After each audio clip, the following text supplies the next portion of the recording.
Oiê, eu sou a Sheila, esse é o Lua Sheila e hoje a gente vai conversar sobre aquela sensação que dá quando a gente começa a escrever alguma coisa, quando a gente começa a criar. E aí vem aquela angústia, aquela sensação de que o mundo vai acabar. Então, o mundo realmente vai acabar. Um mundo realmente acaba quando a gente começa a criar. E é sobre isso que a gente vai conversar hoje.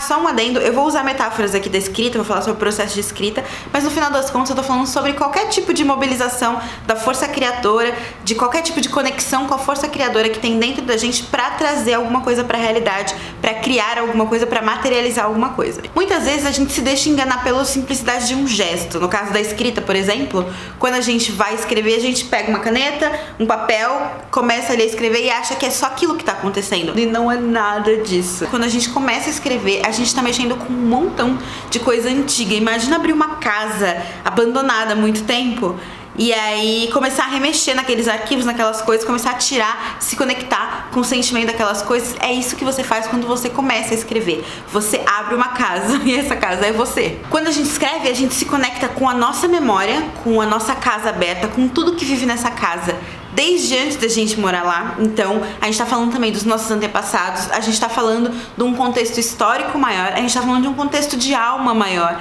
a gente tá falando de muita coisa. Tudo isso mobilizado pelo simples gesto de pegar uma caneta e encostar num papel e começar a escrever, ou se você preferir, começar ali a digitar. Por isso que quando a gente começa um processo de criação, quando a gente começa a escrever, cada palavra, cada gesto é tão pesado. E dá angústia, porque no caso das palavras, elas puxam tudo que já tocou nelas. É como se elas fossem criaturas antigas, com contratos feitos que a gente não conhece. Algumas delas são sujas de sangue e você não sabe por quê. Algumas delas têm segredos e mistérios e você quer saber o que elas querem dizer, mas vocês acabaram de se conhecer. Todo esse material que tava ali dormindo simplesmente acorda, desperta quando você começa a escrever, quando você desperta pra escrever. Não é à toa que a gente tenta puxar uma coisa e vem um montão de coisa junto. Não é à toa que a gente mexe ali, tira só uma casquinha e de repente jorra sangue. Não é à toa que diante de tanta coisa, a gente às vezes pensa que não vai conseguir, que não vai dar conta, que não tem jeito. Por que tá doendo tanto escrever, colocar ali uma palavra num papel? Por que tá doendo tanto começar alguma coisa, um gesto tão simples? É só um pequeno movimento que eu preciso fazer. Por que é tão pesado fazer isso se é só isso? É porque não é só isso. Em termos neurológicos, toda vez que a gente resolve começar alguma coisa, a gente reforma a casa. A gente tá basicamente aprendendo a fazer novas sinapses. O cérebro sempre resiste à quebra de padrões. Os padrões, eles não estão lá à toa. Em algum momento, eles foram necessários para sua sobrevivência, para a sobrevivência dos seus antepassados.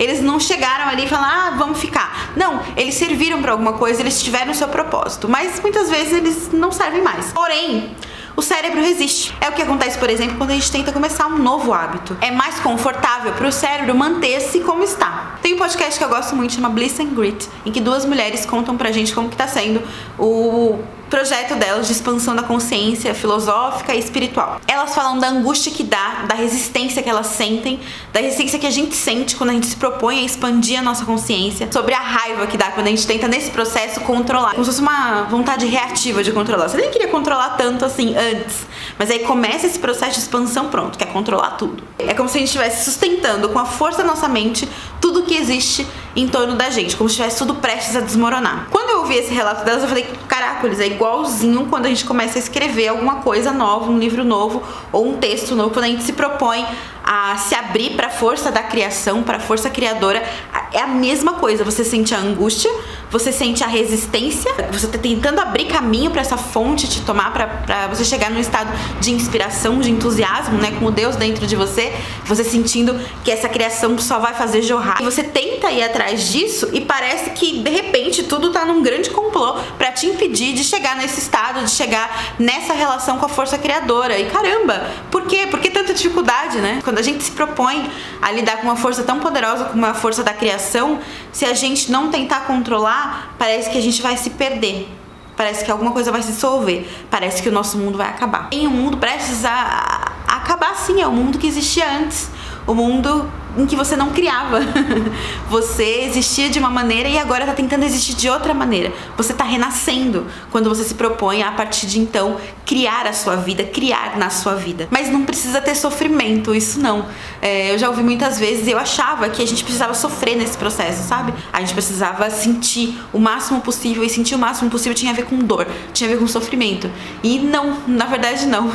Não tem. Na verdade, esse sofrimento, ele é decorrência da gente tentar controlar alguma coisa que é muito maior que a gente. E é muito louco, porque a gente tá tentando, ao mesmo tempo, se conectar e não se perder. Só que se conectar com uma fonte tão ampla, com uma fonte criadora tão ampla, tem a ver com você se deixar perder. Isso não quer dizer que você vai desaparecer, não, mas quer dizer que você está disposto a desaparecer, por um segundo que seja, a ser tomado, a participar de tudo que existe, e aí, a partir dali, renascer diferente. E pra isso a gente precisa de uma certa humildade, sabe? De sacar que a gente não é ainda tudo que a gente pode ser. Se você não estiver disposta a abrir mão do que você é agora, talvez você nunca consiga se tornar aquilo que você quer ser, aquilo que você realmente é, aquilo que você sente que você quer e é, sabe? O que eu quero dizer com tudo isso?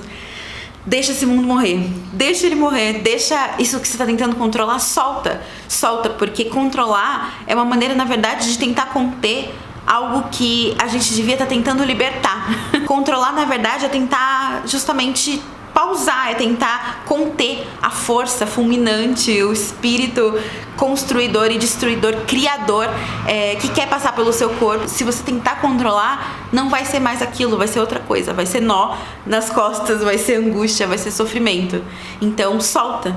E mais do que isso, seja generoso consigo, entende que nesse processo, qualquer processo de criação, o gesto não é tudo que está acontecendo. O gesto, na verdade, é a ponta do iceberg, ele é uma coisinha que você enxerga e que está mobilizando tanta coisa por trás, tanta coisa. Seja generosa com você porque você tá abrindo sinapses, no mínimo você tá abrindo sinapses novas no seu cérebro. Você tá criando estradas de possibilidades de pensamento onde ainda é tudo mato, então, poxa, não se cobra tanto. Você está convocando gerações, lugares, espaços, memórias históricas, memórias pessoais, memórias de família. Você está conjurando tanta coisa, tanto material. Então respeita tudo e respeita você. E já que dá tanto trabalho, em tantos níveis, já que você se propôs a criar a sua vida, a criar na sua vida, e isso é uma grande revolução, então seja generosa, não se cobra e facilita. A gente, às vezes, se coloca uma dificuldade como se o processo fosse simples, sabe? Resolve usar toda a nossa capacidade criativa e imaginativa pra dificultar o processo de criar e imaginar. E eu acho que o que ajuda muito nesse processo é a gente ter um ritual de chegar no lugar onde a gente vai escrever, onde a gente vai criar. Mas isso é assunto pra outro vídeo. Se vocês quiserem que eu faça, comenta aqui embaixo.